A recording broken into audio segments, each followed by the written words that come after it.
Hello everyone, welcome to English classes by Anita. Students, today I am going to explain a poem, The Echoing Green, from class 6 New Oxford Modern English. Students, I will do thorough reading of this poem first and then after I will explain line wise. So students, get ready for understanding. So let's start. The Echoing Green is composed by William Blake and first we will start the reading. The sun does arise and make happy the skies. The merry bells ring to welcome the spring. The skylark and thrush, the birds of the bush, sing louder around to the bell's cheerful sound, while our sports shall be seen on the echoing green. Old John with white hair does laugh away care, sitting under the oak among the old folk. They laugh at our play, and soon they all say, such were the joys when we all girls and boys in our youth time were seen on the echoing green. Till the little ones vary, no more can be merry. The sun does descends and our sports have an end. Round the laps of their mothers, many sisters and brothers, like birds in their nests, are ready for rest, and sports no more seen on the darkening green. तो students, जो ये pome है यानी कि जो echoing green है, echoing means होता है गूंजना या फिर द रिफ्लेक्सिंग ऑफ साउंड, यानी कि जब हम किसी खाली स्थान पे, खाली जगह पे जब कोई आवाज़ साउंड प्रोड्यूस करते हैं तो जो हमारी आवाज़ गूंजती है या हमारी आवाज़ जो वापस आती है उसी को हम इकोइंग कहते हैं.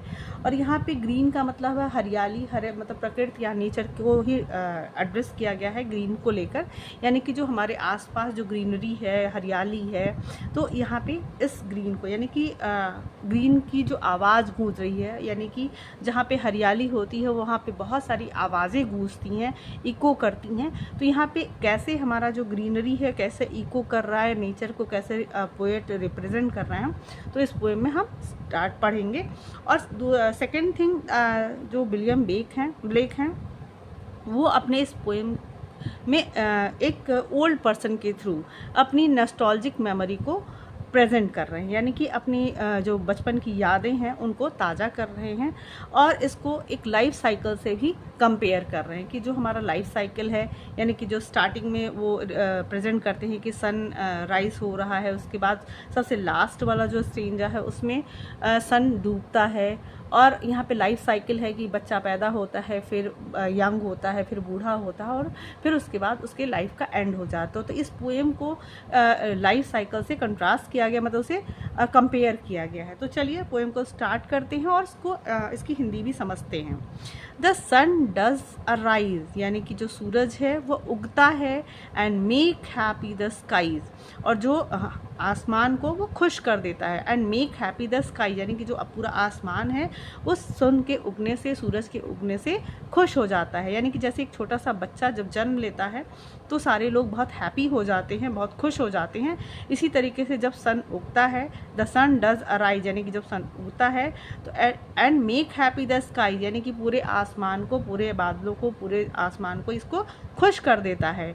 The merry bells ring to welcome the spring, merry bells यानी कि जो खुश घंटियां हैं चर्चों की, यानी कि चर्च की जो घंटियां हैं वो बजती हैं, खुश होके बजती हैं. टू वेलकम द स्प्रिंग, वो बसंत के मौसम का वेलकम करती हैं, स्वागत करती हैं. तो आप ये जो दो लाइन आप पढ़ते हैं कि to merry bells ring to welcome the spring, यानी कि जो ये सीज़न दिखा रहा है वो स्प्रिंग सीजन का दिखा रहा है. मतलब इस पोएम में जो सीजन को डिस्क्राइब किया गया वो स्प्रिंग सीजन है, यानी कि जो मैरी जो चर्च की बेल है वो बजती है और वेल स्प्रिंग का यानी कि बसंत के मौसम का स्वागत करती है. The skylark and thrush the birds of the bush, तो जो स्काई लार्क्स हैं एंड थ्रस हैं, जो ये बहुत छोटे छोटे जो बर्ड्स हैं जो स्पैरोज की तरह होते हैं और बहुत हाई स्काई में उड़ते हैं, बड़े ऊंचे आसमान में उड़ते हैं. द बर्ड्स ऑफ द बस, और जो झाड़ियों में जो चिड़ियां हैं वो सब भी सिंग लाउडर अराउंड, चारों तरफ जोर जोर से गाना गाती हैं. To the bells cheerful sound, to the bells यानी कि जो बेल्स की घंटियाँ हैं, यानी कि जो चर्च की घंटियाँ हैं जो बजती हैं, तो उनके साथ खुश होकर, मतलब कि ये जो भी स्काई लार्क है, थ्रश है, वो बहुत ही खुश होके और इकोइंग साउंड, मतलब कि पूरा साउंड प्रोड्यूस करते हैं, गाना गाते हैं और बहुत ही चीयरफुल साउंड प्रोड्यूस करते हैं. while our sports shall be seen on the echoing green। और उसी समय जब ये सारी सूरज उग रहा है, आसमान बहुत खुश है, चर्च की घंटियाँ बज रही हैं, स्काई लार्क और थ्रस और झाड़ियों में बैठी चिड़िया इस चर्च की बेल्स के साथ खुश होकर चारों तरफ एक सॉन्ग प्रोड्यूस कर रहे हैं, एक गाना बहुत ही खुशनुमा माहौल क्रिएट कर रहे हैं। उसी समय इन बच्चों के भी खेल्स को देखे जा सकते हैं, इनके खेलों को देखे जा सकते हैं ऑन द इकोइंग ग्रीन, इस हरे भरे इकोइंग ग्रीन में, मतलब इस हरियाली भरे माहौल में जहाँ पे इतनी सारी सुंदर और खुशनुमा आवाज़ें आ रही हैं, गाना आ रहा है, वहाँ पे इन बच्चों को खेलते हुए देखा जा सकता है। तो सेकंड स्टेंजा है, old John with white hair does laugh away care. तो जो ओल्ड जॉन है, यानी कि अब जो ये पोएट है, वो एक बूढ़े आदमी के थ्रू अपना जो नॉस्टैल्जिक मेमोरी है वो आपको एड्रेस कर रहे हैं, आपको बता रहे हैं कि जो ओल्ड जॉन है, यानी कि आप यहाँ पे आप देख सकते हो पिक्चर में एक ओल्ड जॉन बैठे हुए हैं, बूढ़े आदमी बैठे हुए हैं। तो old John with white hair, अपने सफ़ेद बालों के साथ, does laugh away care. Laugh away का मतलब होता है हंसना, मतलब सारी चीज़ों को छोड़ के सिर्फ हंसना। तो डज लाफ अवे केयर मतलब सारी चिंताओं, केयर का मतलब चिंताओं को, अपनी सारी चिंताओं को भूल कर वो हंसते हैं। Sitting under the oak among the old folk, और ओक ट्री के नीचे बैठे हुए among the old folk, old folk मतलब कि ओल्ड पीपल, मतलब अपने जैसे ही लोगों के साथ, बूढ़े लोगों के साथ वो ओक ट्री के नीचे बैठते हैं। अब यहाँ पे ओक ट्री को इसलिए कहा गया, कोई और भी ट्री को यूज़ किया जा सकता था, लेकिन ओक ट्री का मतलब है कि ये ओक ट्री जो होता है वो बहुत ही सैडी होता है, छायादार होता है, इसमें बैठा जा सकता है और बहुत स्ट्रांग होता है। तो ये एक बूढ़े व्यक्ति के द्वारा एक ऐसा प्रेजेंटेशन है, पोएट ने उसको एक बहुत अच्छा प्रेजेंट करने की कोशिश की है कि इतना मजबूत ट्री, यानी कि वो ओल्ड एक्सपीरियंस से इसको कंपेयर उन्होंने किया है। तो सिटिंग अंडर द ओक, यानी कि उस ओक ट्री के नीचे ये जो बूढ़े आदमी हैं वो बैठते हैं और लोगों से, अमंग द ओल्ड फोक यानी कि उन लोगों के बीच में जो उनके जैसे ही बूढ़े लोग हैं सॉरी,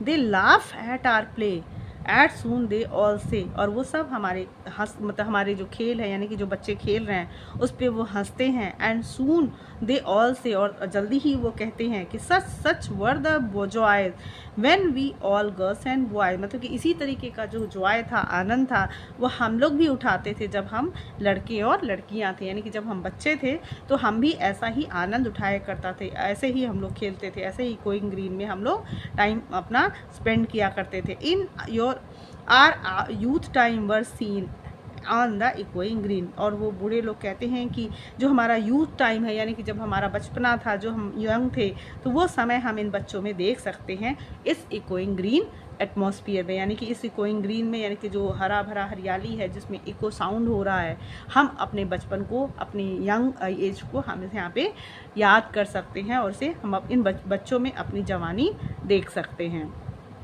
थर्ड स्टेंजा है, till the little ones weary no more can be merry. Till that little ones weary, यानी कि अब तो जो छोटे छोटे हैं वो थोड़े बच्चे हैं जो खेल रहे थे, अब वो थोड़े थक चुके हैं। नो मोर कैन बी मेरी, अब वो बहुत ज़्यादा खुश नहीं हो सकते।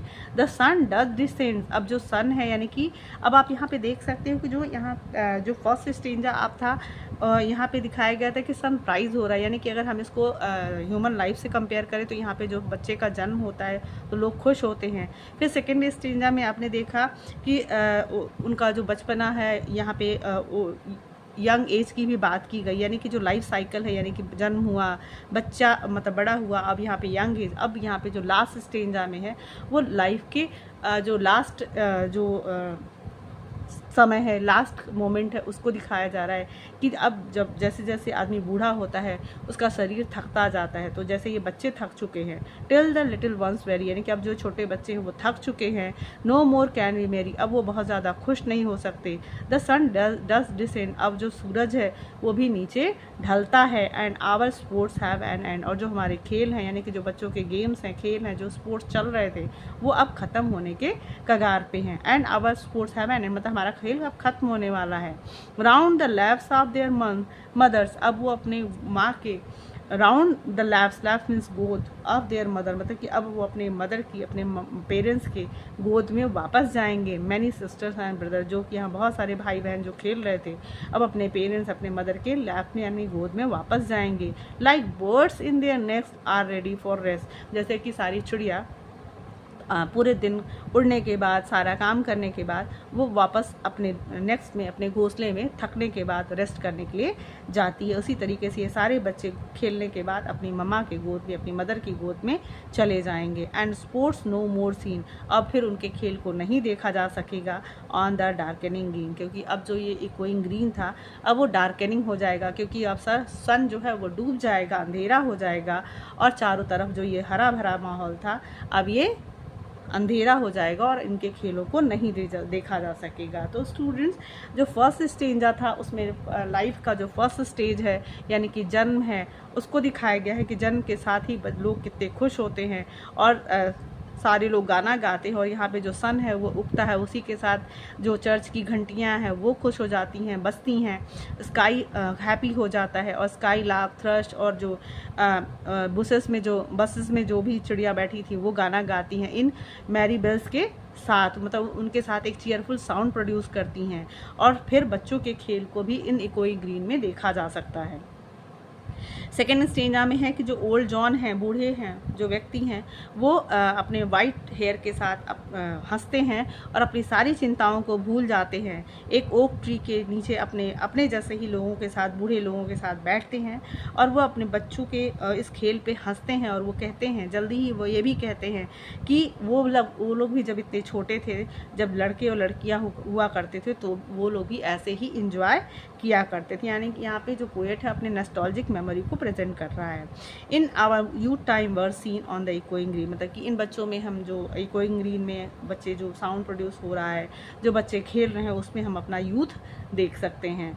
टिल अब नेक्स्ट लास्ट स्टेंजा में पोएट बताता है कि जो सूरज डूब रहा है, जिस तरीके से शाम ढलती है उसी तरीके से हमारी लाइफ भी एक एंड वाले स्टेज पे पहुंचती है।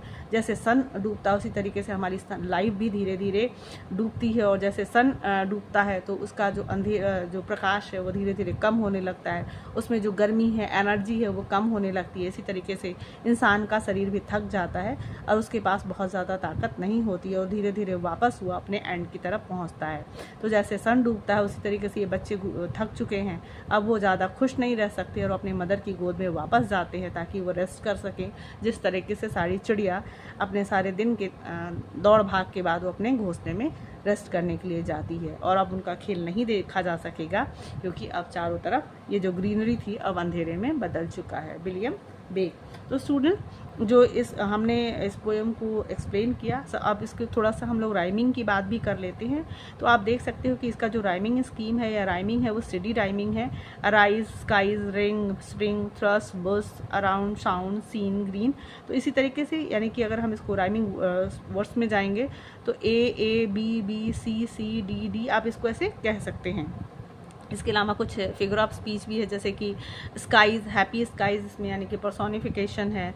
बेस्ट आप एसोनेंस भी है, बहुत सारे इसमें फिगर ऑफ स्पीच है। तो आप इसको स्टडी करिएगा और अगर आपको ये पोएम मेरा एक्सप्लेनेशन पसंद आया होगा तो अपने फ्रेंड्स को भी शेयर करिए और अगर आप हमारे चैनल पर न्यू हैं तो please subscribe and thank you for watching.